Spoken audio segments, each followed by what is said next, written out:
Then there's the alpha-synuclein connection, and that's honestly where I think this gets even more particularly interesting. Copper can also interact directly with alpha-synuclein. Now, I'm not going to repeat all the information about alpha-synuclein because that's been talked about numerous times on the channel and the podcast, but it's an abnormal protein that causes much of the motor and non-motor symptoms of Parkinson's, as well as Lewy body dementia, development of Lewy bodies. So apparently studies have shown that alpha-synuclein can be influenced by copper in terms of how the alpha-synuclein molecules are structured. Not only that, but it can affect where they're located and how they aggregate. In some experimental systems, they've even found copper to accelerate the aggregation of alpha-synuclein. So yet we have yet another pathway that's possible here. You've got copper that can interact in a specific way with alpha-synuclein, and that can result in altered folding of the protein and hence potential toxicity. Again, I want to emphasize this is potential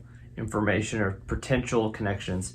They haven't been proven. That being said, it does mean that copper is potentially biologically capable of interacting with one of the main key players in Parkinson's disease, that being alpha-synuclein. So if copper is deficient, at least in parts of the brain, should we just supplement copper? Not necessarily. The issue here is not necessarily that there's not enough copper in the body, because as we said, there may be potentially lower serum levels of copper in the body. Copper is not found in free form in the brain. In other words, if it's in the serum, it's likely either bound to ceruloplasmin or there's some copper ions floating around. So the root of the issue is copper, a lack of copper homeostasis, or how it's handled biologically. So that's really the goal, is to kind of bring that back into balance, is how the body handles copper, and that could be through the ceruloplasmin particularly.